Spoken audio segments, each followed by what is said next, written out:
Esencia y expresión son las dos notas dominantes de este conjunto que presenta esta selección de obras que pertenecen a un coleccionista privado y que generosamente ha cedido a las salas del Centro Botín de Santander. La figura, el color y la expresión como medio de comunicación, como hilo conductor, son aquellos parámetros que unifican realmente el conjunto de obras. Son artistas todos creadores de la vanguardia que surgen en los años finales del XIX, principios del siglo XX, con una apuesta clara, firme y contundente por el arte español, en la idea y en la creencia del propio coleccionista de que el arte español no está suficientemente valorado ni está suficientemente sacado fuera de nuestras fronteras, con la idea de darlo a conocer, a valorarlo y en ese momento amarlo. Es un conjunto singular en cada uno de los artistas, son obras muy aclaratorias de todo su proceso creador y cada una de ellas compone un mundo propio que iremos viendo de una manera individual para su mayor conocimiento. Isidro Nonel es figura de medio cuerpo, es un retrato que corresponde a un momento muy determinado y muy importante en la trayectoria plástica de Nonel.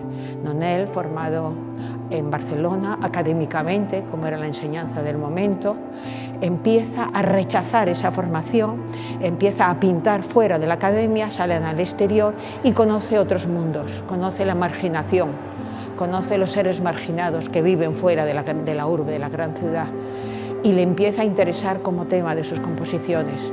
Posteriormente, en el verano, hace un viaje a Boí, donde conoce o donde ve los personajes del valle de Boí que allí habitaban, que eran personajes con lazos consanguíneos, ¿no?, que habían delimitado realmente, y toda su pintura se vuelca en el ser marginal.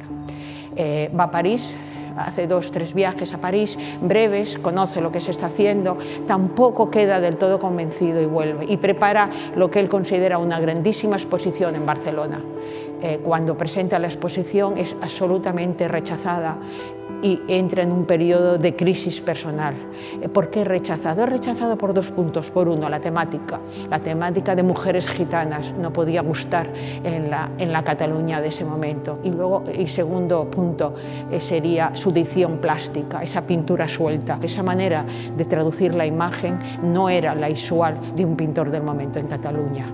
¿Qué es lo que nos aporta Nonel? Nonel es una síntesis de ese modernismo que se ha ido generando en los primeros años, y cuando llega a realizar esta pintura es la primera pintura que hace de una nueva etapa, aquella que incorpora a la mujer blanca, a la mujer de su entorno, pero lo hace evitando los fondos y con una pincelada gruesa, vibrante y totalmente suelta, que sí que tiene mucho que ver ya con su época. Y quizá este aclaramiento de paleta, este acercamiento hacia las nuevas formas, es deudor en cierta medida del nouvecentismo. Por esto este retrato de Nonel, esa simbiosis entre modernismo y nouvecentismo, hacen que sea una figura muy singular. Los inicios del siglo XX hay una ruptura total y absoluta con el retrato tradicional, que a lo largo de un bagaje cultural desde el siglo V a.C. se ha venido desarrollando. 2 son los creadores que elaboran un nuevo lenguaje para el retrato, y ellos son Cézanne y Matisse. Matisse, de familia y de formación, estaba en leyes, conoce la pintura y abandona todo por dedicarse al arte. Y lo abandona en el sentido del color. Para él, el color no solo expresa sentimientos, sino que le permite expresar estados de ánimo e incluso calidades plásticas en las diferentes pinturas. Es el color lo que inunda la creación y, por lo tanto, elimina todas las demás superficies. A partir del siglo XX, en el retrato, lo que se valora por encima de cualquier otra cosa es el sentimiento plástico, lo que aporta el artista. Y Matisse, en esa aportación del FOB, es rechazado en 2 ocasiones, forma parte del grupo denominado FOB, los Fieras, pero su obra es rechazada por innovadora, por llamar la atención, no es aceptada. Y en ese momento, en 1910, 1911, él decide romper un momento y emprender un breve viaje porque quiere conocer la obra y lo que se está haciendo en el Museo del Prado. Y posteriormente, después de visitar Madrid, se traslada a Granada, Córdoba y Sevilla con otro gran pintor de esta tierra, Francisco Iturrino, gran amigo de él, y recorren todo el sur de Andalucía. Regresan después de una estancia muy larga, hace un año, regresan de nuevo a París. Y Matisse se lleva 2 grandes maletas, una cargada de peinetas, mantones, vestidos de mujer andaluza, y una segunda para mí fundamental, que es lleva una maleta cargada de luz, de la luz de Andalucía. Y a partir de su estancia precisamente en el sur de España, su paleta se aclara y su paleta revive y toma una nueva posición ante el arte. Y este cuadro que nos presentamos en la exposición, que forma parte de la colección, es un recuerdo, una imagen de ese viaje. La figura representada es su modelo, que le sirve de modelo en infinidad de cuadros que ya conocemos, y a la que viste, con lo que os digo, con algunos de los elementos que le ha llevado a lo largo del viaje, y en la que dibuja realmente sus perfiles con óleo. Elimina toda densidad, toda perspectiva, son figuras planas sobre fondos lisos, porque a él lo único que le interesa son esos colores con los que da vida, creatividad al personaje. Francis Bacon es uno de los grandes y grandes creadores, quizá el más joven de todo el grupo de artistas que conforman esta breve y selecta selección, cuya expresión sin duda está marcada en el propio cuadro. Francis Bacon pertenece a la generación de la nueva figuración, el retomar la imagen como elemento de comunicación. Es un artista que se forma tardíamente, que se inicia tras una visita a una exposición de Picasso en París, y en ese momento conoce el arte, conoce la grandeza de la creación y decide ser pintor. Le cuesta mucho, es difícil, alcanza y vive de decorador, de paisajes, de muebles, diseña muebles. Es una vida complicada, es autodidacta en todos los sentidos, y él dice que solo tiene un ascendente y una fuerza que le acompaña, que es la obra de Picasso. Todo lo demás lo rechaza.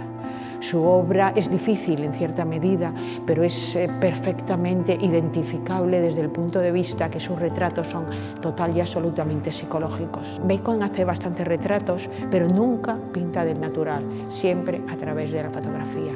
Y lo que hace es distorsionar la figura con unas pinceladas rápidas, potentes, fuertes. Destroza la imagen, la descompone buscando la máxima expresión de los rostros. Hace fondos siempre uniformes, de gran belleza, tonos tostados, verdes, terrosos, y en muchas ocasiones, incluso como ocurre en este cuadro, luego acuarela, le da unos toques de acuarela, de pastel al rostro para, en cierta manera, simplificar o dulcificar la dureza del propio cuadro. Esta obra no es un retrato, es un autorretrato de Bacon, y está hecho en un momento realmente dramático de su vida. Su compañero sentimental, con el que había vivido más de 10 años, en el momento en que Bacon expone en París, es en la gran abertura, digamos, ¿no? El gran acontecimiento que le abre todas las puertas, ya el reconocimiento mundial a la creación. Él quizá comprende que no es nadie al lado de Bacon, y la misma noche que Bacon vuelve triunfante de la cena oficial del reconocimiento a su obra, se encuentra a su amante, que había vivido largos años, se había suicidado. Esto le produce, os podéis imaginar, un dolor inmenso, le produce una tristeza y una depresión, y es cuando se hace este retrato, que se rasga, se rompe, ahí se expresa el dolor, la angustia y el sentimiento. Y a raíz de este retrato, Bacon empieza en una de las series más dramáticas, más duras y quizá más potentes de toda su creación, esas que son todas en negro, imágenes negras desgarradas. Es una de las mejores piezas, sin duda, de todo el conjunto de la colección. Daniel Vázquez Díaz es uno de los grandes pintores españoles, maestros de toda una generación, que nace en Nerva, en Huelva, que se traslada para formarse en Madrid y que en 1906 tiene la inteligencia del gran salto a París. Llega a París, daros cuenta, es el año 6, es el año de la muerte de Cézanne, de la gran exposición, del nacimiento del cubismo, en un momento crucial para el desarrollo del arte, y sabe verlo y aprovecharlo. Su familia era de un alto nivel económico, por lo tanto, Daniel Vázquez Díaz no forma o no participa de la bohemia, no pasa estrecheces como el resto de los creadores españoles, sino que esto le facilita y le permite formarse en intensidad y desarrollar su carrera desde los inicios que llega. A él le interesa sobre todo Cézanne, y eso se percibe en esos rasgos, en esas imágenes tan cortadas, en esos planos. y le interesa Bonnard en la utilización del color, esos morados que surgen detrás, como en el espejo, ese paño morado, eso todo ello nos lleva y nos recuerda a Bonnard.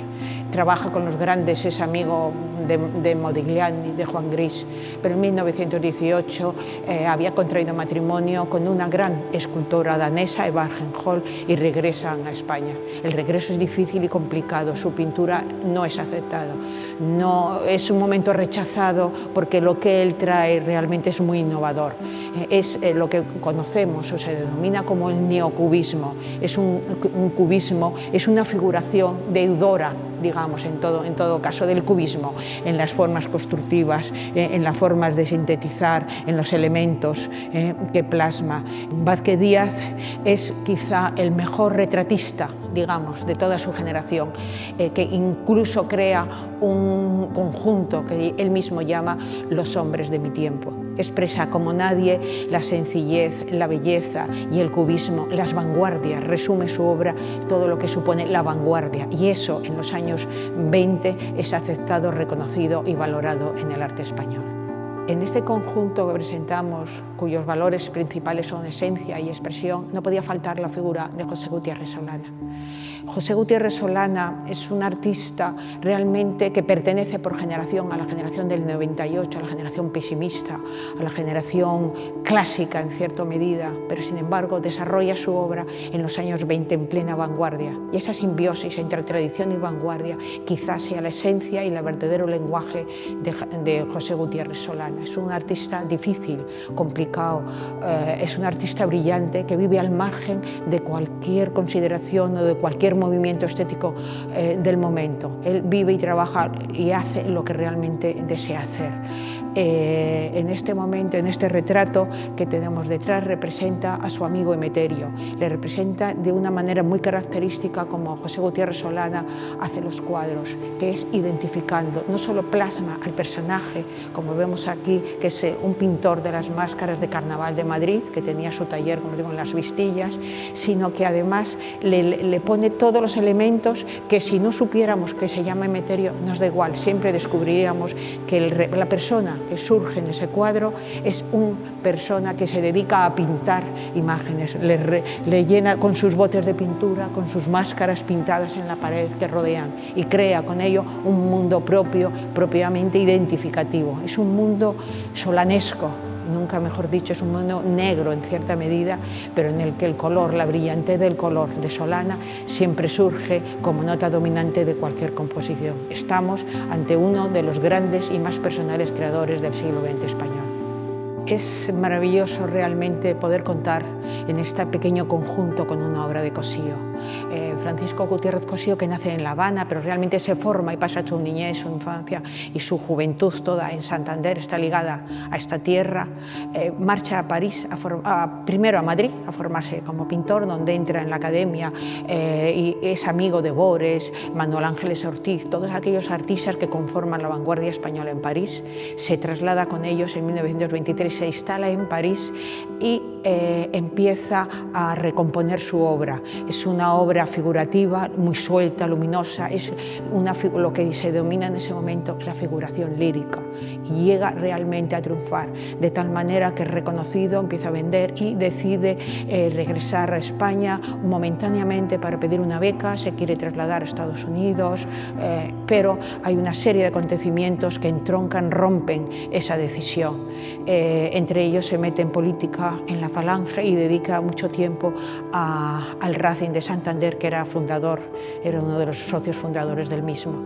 Gutiérrez Cossío para mí es de los grandes artistas españoles que sin embargo ha quedado un tanto regalado en el olvido. Desde ese momento de su regreso a París, 1923, hasta 1942, Cossío no pinta. Son motivos políticos y personales que le llevan a rechazar. No se siente capaz, con todo lo que ve a su alrededor, con el dolor de la guerra que le supone, la muerte de muchos amigos, el desgarro que le supone, no es capaz de pintar. Y en 1942 comienza a pintar y lo que hace es dos magníficos retratos de su madre. Uno está en el Reina Sofía y otro está aquí. Quizás sea lo mejor para mí del trabajo de Gutiérrez Cossío. Cossío dice era un gran retratista, pero no quería hacer retratos. Él dice que necesitaba conocer en profundidad a la persona que quería retratar, conocer su personalidad, su intimidad, llegar a su alma para poder plasmarla en el lienzo.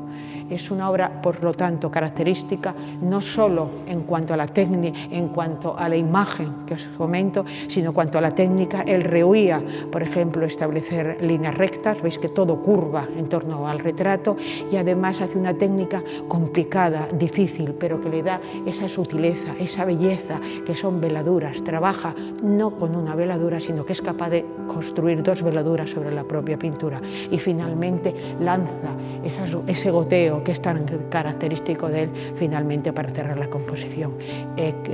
Creo que la figura de Cosillo está magníficamente marcada en esta colección porque necesita el reconocimiento todavía del público en general, porque no ha llegado al conocimiento de mucha gente.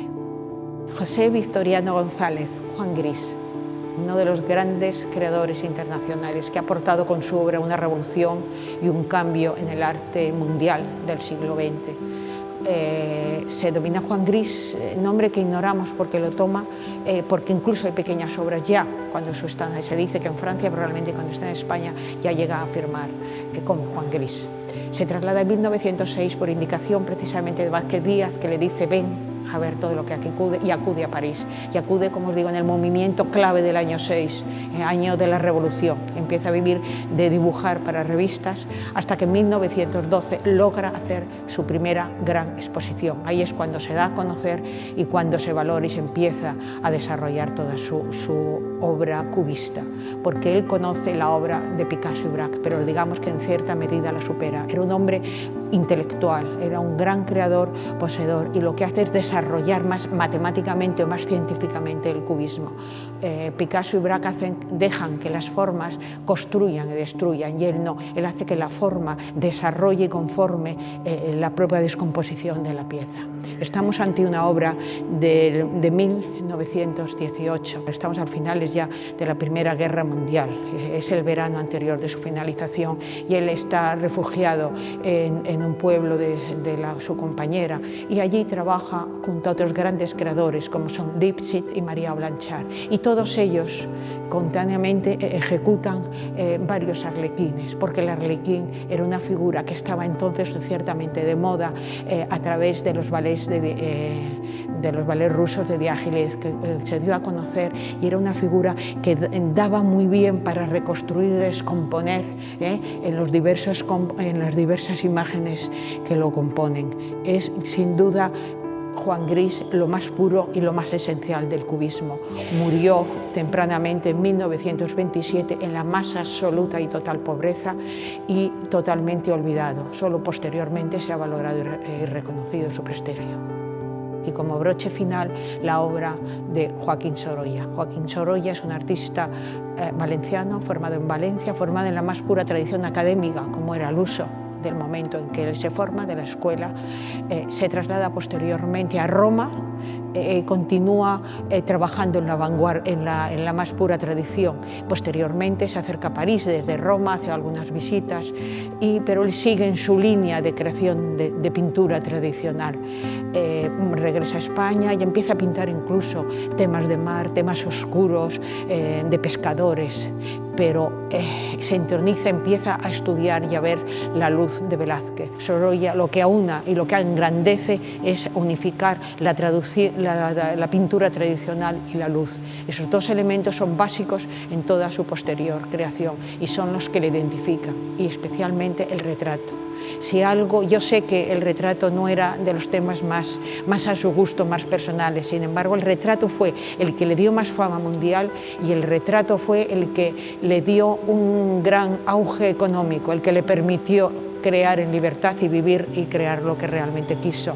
Este cuadro que vemos realizado en la playa, uno de los primeros que hace directamente al natural, pintaba en la propia playa con su caballete y cubierto con una sombrilla, son sus hijos corriendo sobre el alma. En estos ligeros retratos, difícilmente sobre la arena nos impregna incluso el movimiento de las figuras, la sensación, pero especialmente es la luz, esa luminosidad que incide desde arriba, que incide desde abajo, y que da una personal una personalidad muy definida y muy aclaratoria a toda la obra de Sorolla. Este tipo de composiciones, de escenas de playa iluminadas desde la parte superior, con esas figuras a la mar tan potentes, es uno de los temas que más fama le dio entre el público normal, que más aceptación tuvo y por el que quizás sea más conocido Sorolla a lo largo de toda su larga trayectoria.